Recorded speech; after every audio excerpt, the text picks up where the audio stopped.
Okay, I'm going to talk on how to work with emotions in myofascial energetic release sessions, how I do it and how I teach it. First thing to understand is that the body is emotional. Anatomy is emotional. So emotions live and are generated within the body and the mind together. But they live in the tissues of the body. And when you're doing this type of deep body work that I practice and teach, called myofascial energetic release, we trigger emotions.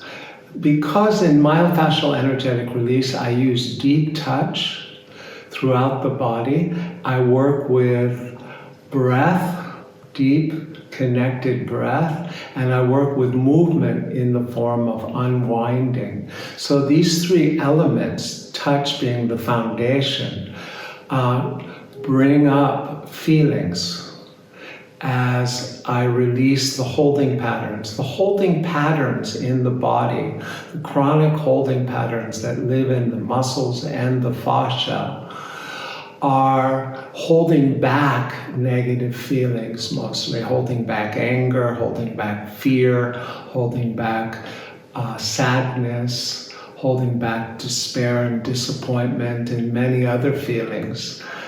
So the holding that we are connecting with in this deep body work is a holding that is holding against the expression and the connection to feelings. So when we do this deep work, having people breathe and move, and also verbally connect with people, we start to release and open up the tissues of the body, but also we release and open up and bring awareness to the emotional holding pattern that lives in the body.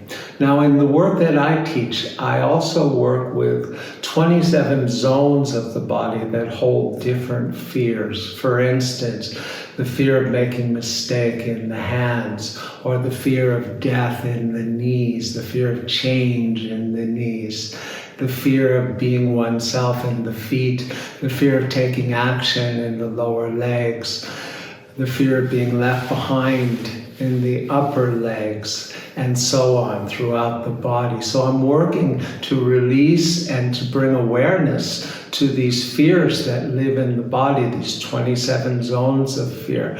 But more than just the fears, there's a whole rainbow of emotions that get stuck in our unconscious mind, but also in the body in an unconscious way.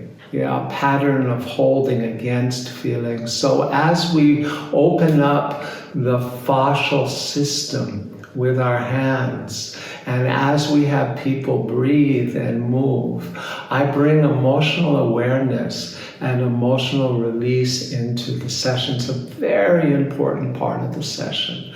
Yeah, Peter Levine, a revolutionary teacher of working with trauma, talks about how trauma release is a somatic experience, is a body-oriented experience that comes through the body in terms of shaking, in terms of movement, yeah, and sometimes emotional awareness and release. And so his understanding is that we go into fight, flight, or freeze. So when we're threatened emotionally, when we're abused emotionally as children, or we are abused sexually, or we're abused physically, 1 out of every 4 children are sexually abused, and 1 out of every 4 children are physically abused, and everybody is emotionally abused.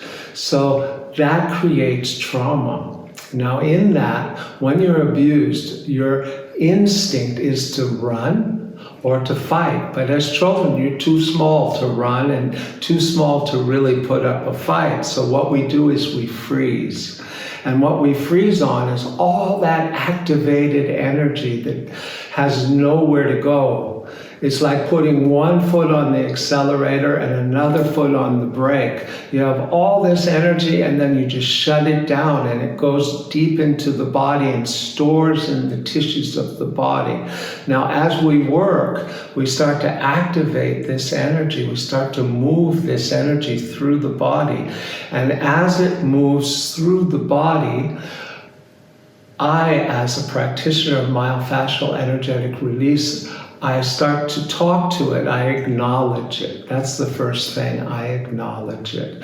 If I see tear coming into somebody's eyes, or I see their nose turning red and their lips quivering, I will say, tears are coming or sadness is coming, just let it happen. So the first thing you have to do is acknowledge emotions as they come up and catch them early. So that's one of the things that I teach and work with. And then support people's spontaneous behavior, meaning their movement, their breath changes. And when I say support it, you support it with your hands, but you also support it verbally. Now, a huge percentage of people, huge, they say 50% of people suffer from chronic pain at any given time. So it's the biggest epidemic that people suffer from. Now, chronic pain, as I understand it and teach it and work with it, is caused by emotional holding patterns. So as the emotions hold, they contract tightly the fascia. Fascia is very sensory. It is the most sensory system in the body besides the nervous system. It is very, very sensory. So at any given time when that happens, when the holding back of emotion and the fascia contracts like that, it pushes on pain-sensitive nerves called nociceptors. And those nociceptors then register as pain. But the underlying cause, most of the time, I would say 90% of the time, is an emotional holding pattern that causes the physical holding pattern, and that physical holding pattern causes chronic pain.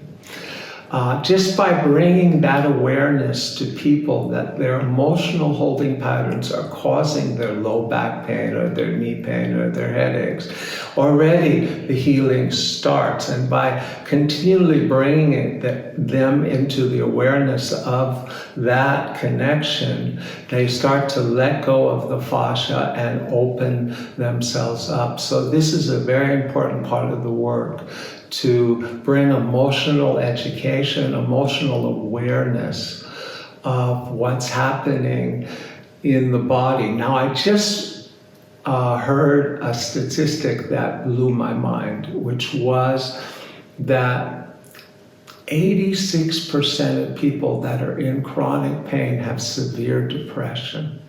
So that's a major fact. And so as we start to release their chronic pain, we also start to bring them out of this depression, which is also the repression of so many emotions and the deadness that one feels when one is stuck in a freeze. So as we start to open the body up, we also are not just opening the body, we're opening the emotions, we're opening the psychological holding patterns, and we're opening the person up to connection to something bigger than themselves. So, thank you.